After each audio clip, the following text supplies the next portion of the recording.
तो मूवी की शुरुआत एक केरतोरांग नाम के गांव से होती है, जहां पर एक आदमी एक बड़े से घने से खेत में कुछ पानी जैसा छिड़क रहा होता है। उस आदमी को तभी एक अलग सी आवाज सुनाई देती है और वो उस आवाज को ढूंढने की कोशिश करता है, उसका पीछा करता है। अब वो एक चिड़िया की आवाज निकाल कर यहाँ वहाँ उसे ढूंढ रहा था, तो उसको तभी एक व्हाइट कलर की चिड़िया दिखाई देती है जिसको वो पकड़ लेता है और वो इससे बहुत ही ज्यादा खुश हो जाता है, जैसे कि उसको कोई खजाना मिल गया हो। अब वो घर वापस जाने लगता है और अपनी बीवी को भी इस बारे में कॉल कर बताता है कि उसको वो चिड़िया मिल गई, जिसको सुनकर उसकी बीवी भी काफी खुश होती है और ये कहती है कि वो जल्दी ही घर आ जाए और तब तक उसकी बीवी केज यानी कि पिंजरा तैयार कर लेगी। वो आदमी अपने घर जाने लगता है कि तभी उसे एक और चिड़िया की आवाज सुनाई देती है और अब तभी कोई इनविजिबल शक्ति उसे घने खेतों में अंधेरे में खींच ले जाती है, जिसके साथ ही ये सीन यहीं पर शिफ्ट हो जाता है। खैर अब हम 3 बच्चों को एक कटी हुई पतंग का पीछा करते देखते हैं और इन बच्चों के नाम है इपुंग, लिस और दिदित। अब ये लोग पीछा करते करते उसी घने फील्ड तक आ गए थे जहाँ पर इपुंग और दिदित पतंग लेने के लिए अंदर जाते हैं, लेकिन उनका दोस्त लिस उनको रोकता है। उनको इस समय पर यहाँ पर नहीं जाना चाहिए और ये जगह ठीक नहीं है। लेकिन होता यह है कि इपुंग और दिदित को वो पतंग तुरंत ही चाहिए थी, तो वो इसके लिए जिद करने लगते हैं कि वो खेतों के अंदर जाएंगे। लेकिन जो लिस होता है वो उनको रोकता है, ये कहते हुए कि कुछ दिन पहले एक आदमी को इसके आसपास से गुजरते हुए अजीब आवाजें आई थी और जब से मिस्टर पेते यहाँ पर मिले हैं तब से ये फील्ड डेंजरस हो गई है।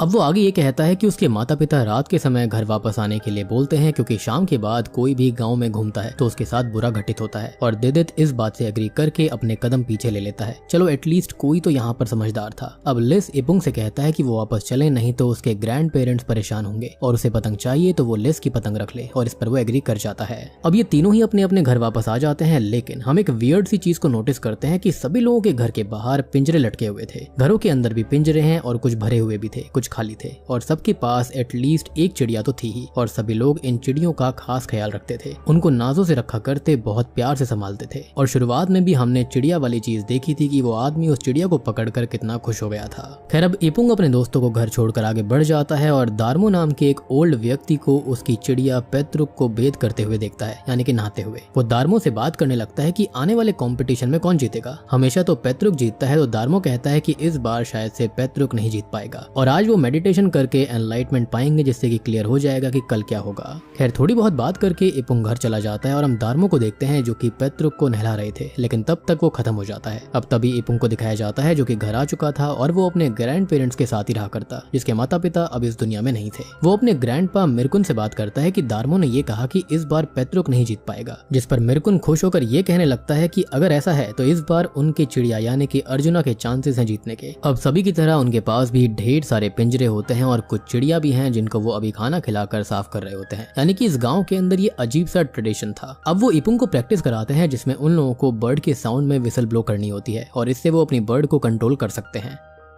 खैर अब तभी हम फाइनली मिस्टर पेते को देखते हैं जो कि अपने घर पर बहुत ही बुरी हालत में पड़े हुए थे। और मिस्टर पेते कोई और नहीं है बल्कि शुरुआती सीन में जिस व्यक्ति को हमने देखा था, जिसको कोई खेतों के अंदर खींच कर ले गया था, वो वही व्यक्ति थे और इसके बारे में ये बच्चे भी बात कर रहे थे। खैर अब तभी उसकी बीवी विवेक उसे एक पोशन पिलाती है जिसमें बर्ड का खून मिलाया गया था और वो पेते के लिए बहुत ज्यादा परेशान है, क्योंकि वो ना हिल रहा है, ना ही बोल रहा है, ना ही वो सोता है और ना ही पूरी तरह जागा हुआ है, बस आंखें खोलकर जिंदा लाश की तरह पड़ा रहता है। मीन्स वो होश में तो है लेकिन होश में भी नहीं है, या फिर आप ये कह सकते हो कि काइंड ऑफ कोमा के अंदर वो चला गया था। खैर इसी बीच हम दार्मो को देखते हैं जो कि अपने घर पर ही थे और अपनी मरी हुई बर्ड और कुछ सामान के साथ कोई रिचुअल करने वाले थे, लेकिन तभी उनके दरवाजे पर दस्तक होती है और बाहर से कोई आवाज नहीं आती। वो बार बार पूछते हैं कि बाहर कौन है, लेकिन फिर भी किसी की आवाज नहीं आ रही थी। और अब जब वो दरवाजा खोलकर देखते हैं तो बाहर उन्हें कोई भी नहीं दिखाई देता। खैर अब वो दरवाजा बंद करके अंदर आते हैं तो अब अंदर से हल्की सी हलचल शुरू हो जाती है और सारी की सारी चिड़ियों की जो केजेस होती हैं यानी कि पिंजरे धीरे धीरे हिलने लगते हैं। खैर अब उनको भी बर्ड जैसी यानी कि चिड़िया जैसी आवाज सुनाई दे रही होती है और वो अपने स्टोर रूम तक आते हैं जहां पर उनके खाली पिंजरे रखे हुए थे और यहाँ पर उन्हें कोई गोस्ट पकड़ लेता है, जिसके साथ ही हम मिस्टर पेते को देख पाते हैं जो कि ये सारी चीजें देख पा रहा था, फील कर पा रहा था, जिसकी हालत अचानक से खराब होने लगती है। ऐसा लग रहा था कि इन सारे इवेंट से वो कहीं ना कहीं जुड़ा हुआ था। खैर तभी हम इपुंग के ग्रैंड पेरेंट्स को देखते हैं जहाँ पर उसकी ग्रैंड माँ ग्रैंड पा मिर्कुन से ये कहती है कि इपुंग अभी बच्चा है और वो उसे अभी से बर्ड से ऑब्सेस्ड ना करवाए, और वो विस्लिंग करने लगा है जो कि ठीक नहीं है। और एक समय गांव से बहुत सारे लोग आए दिन गायब होते जा रहे हैं जो कि अभी नहीं हो रहा, पर पेते की हालत देखकर उन्हें उस चीज का डर है कि ये सब फिर से होने लगेगा। यानी कि यहाँ पर जो कुछ भी हो रहा था पेते के साथ में या फिर यहाँ पर जो अभी हुआ वो सारी चीजें पहले भी हो चुकी हैं। एंड समहाउ इन लोगों ने इस चीज को रोक दिया था, लेकिन ये सब फिर से होना शुरू हो चुका है। अब मिरकुन इपुंग को समझाते हैं कि उसको शाम होने के बाद सीटी नहीं बजानी चाहिए क्योंकि ये खतरनाक हो सकता है, जिस पर इपुंग कहता है कि मिस्टर पेते की जो हालत हुई है वो इसी वजह से ऐसे बोल रहे हैं। तो वो ये कहते हैं कि वो बस उनकी बात माने और फिर उसे कंपटीशन में ले जाया जाएगा, जिस पर वो एग्री कर जाता है। और यहाँ पर दादाजी उसे अपने बचपन का एक बर्ड टॉय भी देते हैं जिसे ब्लो करने से चिड़िया की आवाज आया करती थी। खैर अब ये पेट्रोलिंग के लिए निकल जाते हैं और यहाँ पर गाँव का नियम ये है कि सभी के सभी मर्द जो है वो रात को पेट्रोलिंग करते हैं और इसी समय उन्हें दार्मो के बारे में पता चलता है जिन्हें एक आदमी पेट्रोलिंग के लिए बुलाने गया था, लेकिन वो उसे इस हालत में मिले। अगले दिन गाँव में दार्मो की मौत का अनाउंसमेंट किया जाता है और हम पेते को देख पाते हैं जिसको उसकी बीवी विवेक खाना देती है, लेकिन अभी वो अचानक तड़पने लगता है। उसकी सांस फंसने लगी थी और हालत बहुत ही ज्यादा खराब हो रही थी, जिसको विवेक संभालती है। अब रात की तरफ सीन आता है जहाँ पर इपुंग को दिखाया जाता है जो कि अपने घर पर सो रहा था कि तभी किसी की आवाज से उसकी नींद खुल जाती है और वो बाहर चेक करने आता है। अब वो मिरकुन को देखते हैं जो कि सारी बर्ड्स को आजाद कर रहे थे और अजीब तरह से बर्ताव कर रहे थे।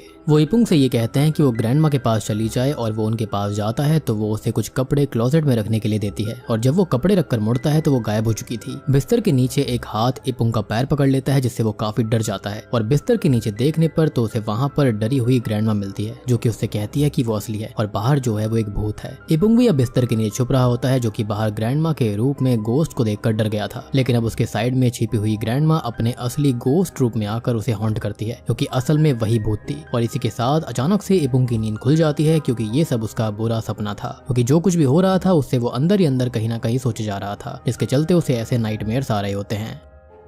खैर अब तभी हम दार्मो के घर पर सभी गांव वालों को देख पाते हैं जो कि फ्यूनरल की तैयारी में लगे हुए थे। तभी दो लेडीज आपस में बात कर रही होती हैं कि दार्मो के पास तो प्रोटेक्शन चार्म था तो वो ऐसे खत्म नहीं हो सकते, तो ये नेचुरल मौत तो बिल्कुल नहीं है, मतलब यहाँ कुछ तो ऐसा पैरानॉर्मल हो रहा है जो कि लोगों की जान ले रहा था और उससे बचने के लिए लगभग सभी लोगों के पास ही प्रोटेक्शन चार्म है। खैर अब ये लोग पेते के बारे में बात करती हैं कि उसकी हालत भी काफी खराब है और उसको चिड़िया मिली थी, शायद से उसकी वजह से ही उसके साथ ये सब कुछ हुआ। अब विवेक भी यहाँ पर आई हुई थी जिससे एक लेडी बात करती है कि ये सब उस बर्ड की वजह से है, जिस पर वो कहती है कि नहीं ऐसा नहीं है, पेते को स्ट्रोक आया था और विवेक उसके लिए एक सेरेमनी भी करने वाली है। अब यहाँ हम इपुंग को भी देख पाते हैं जिसका वो टॉय बर्ड नीचे गिर गया था जिसे विवेक वापस उसे दे देती है। अगले सीन में इपुंग बैरियल ग्राउंड में था जहाँ पर सभी लोग उसे ही बैरियल ग्रेव में फेंक देते हैं और यहाँ पर वो अपनी ही बॉडी को देखता है। सब लोग उसे कर्स करने लगते हैं और वो बहुत ही ज्यादा परेशान होने लगा था, जिसके साथ ही अचानक से उसकी नींद खुलती है क्योंकि ये भी एक बहुत ही भयानक नाइटमेयर था उसका। अब तभी उसके रूम के दरवाजे को कोई जोर से ठोकने लगता है तो वो जाकर ग्रैंडमा से कहता है कि वो डोर क्यों नॉक कर रही हैं, जिस पर वो कहती है कि उन्होंने दरवाजा नॉक नहीं किया, इवन वो सुबह से वहां पर गई ही नहीं है। ये सुनकर वो काफी परेशान हो जाता है कि अगर ग्रैंडमा ने ये सब नहीं किया तो ये किसने किया था, और वो ग्रैंडमा को अपने नाइटमेयर्स के बारे में बताता है तो वो कहती है कि अच्छा हुआ ये सब उसके सपने में हो रहा है, नहीं तो ये सब हकीकत में भी हो सकता है और उसे विस्लिंग बंद कर देनी चाहिए। और इपुंग को अब बार बार बर्ड्स की आवाज सुनाई दे रही थी, जैसे कि उनके पंखों की झुंड की आवाज और विस्लिंग की आवाज बार बार सुनाई देने लगती है। तभी हम विवेक को देखते हैं जो कि अपने घर की एक बर्ड को पकड़ कर काटने लगती है और कहती है कि उसे उसका पति वापस कर दिया जाए। थोड़ी देर के बाद में हम उसे घर के बाहर कुछ रिचुअल वाले सामान के साथ उस बर्ड को जलाते हुए भी देखते हैं। खैर अब अगले दिन कंपटीशन ग्राउंड पर गांव के सभी लोगों को दिखाया जाता है और यहाँ पर मिरकुन एक आदमी मंटो से बात करते हैं, जहाँ पर मंटो ये कहते हैं कि पेत्रुक के मरने से ही दार्मो की मौत हुई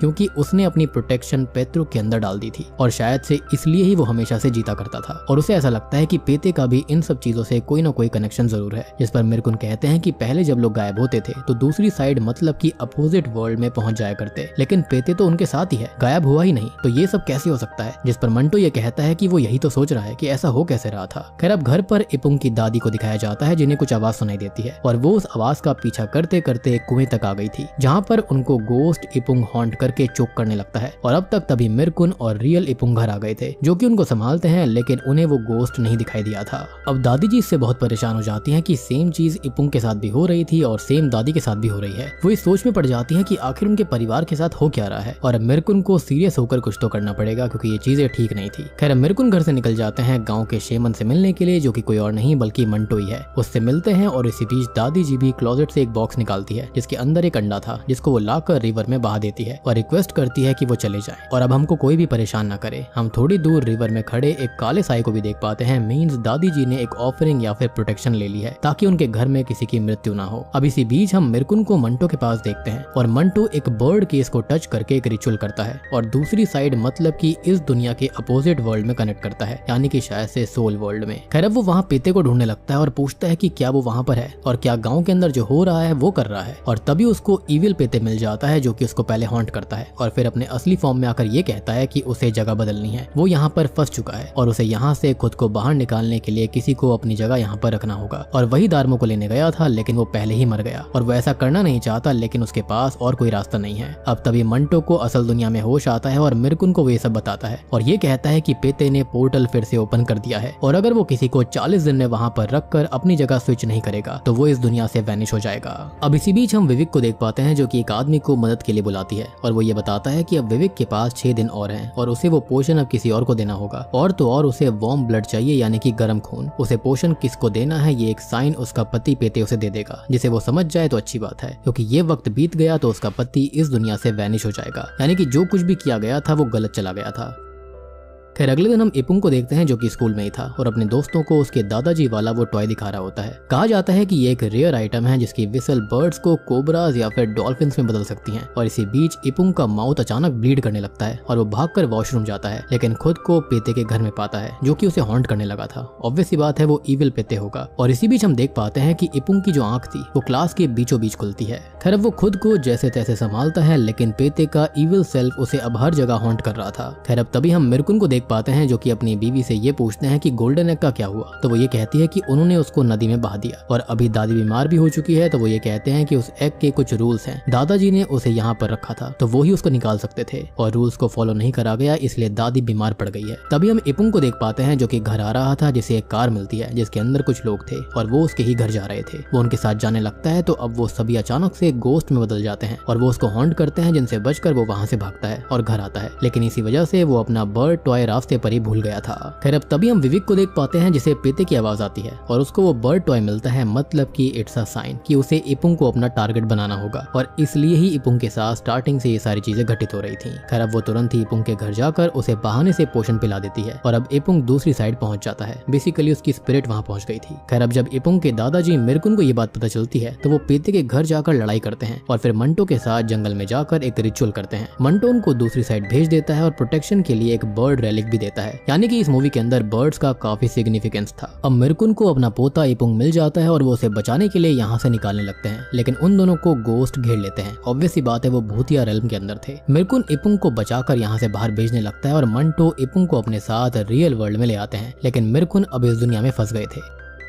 अगले सीन में हम ठीक हो चुके पेते को देख पाते हैं और विवेक उसके आने से बहुत खुश थी। अब आपको यहाँ पर ऐसा लग रहा होगा कि शायद से ये तो बहुत ही ज्यादा गलत हुआ है मिरकुन के साथ में, उन्होंने अपने पोते को बचाने के लिए खुद का सेक्रीफाइस कर दिया और जो पेते था उसने काफी गलत चीज करी। लेकिन शॉकिंगली होता यह है कि एक दिन पेते बर्ड केज साफ कर रहा था जिसके अंदर उसे विवेक का कटा हुआ सर मिलता है। जी हाँ, और वो डर कर भागता है, जिसे देखकर मंटो स्माइल करता है, यानी कि जो रिचुअल उसने गलत किया था उसके ऊपर वो उल्टा पड़ गया, यानी कि उल्टा रिचुअल कर दिया गया था उसके ऊपर। और तभी हम मिरकुन को देख पाते हैं जो कि अब रियल वर्ल्ड में आ गया था। लेकिन ऐसा कैसे हुआ? तो सिंपल सी बात है, उन्होंने विवेक से जगह स्विच कर ली थी। और आप जानते हो कि ऐसी जगह स्विच करी जाए, रिचुअल करा जाए तो 60 दिन इंसान के पास में होते हैं वापस असल दुनिया में आने के लिए, अपनी बॉडी के अंदर आने के लिए। तो यहाँ पर विवेक के साथ ऐसा कर दिया गया क्योंकि उसने यहाँ पर गलत चीज करी थी, उसके पोते के साथ गलत किया था। और वो इसी के साथ में ये फिल्म यहीं पर खत्म हो जाती है।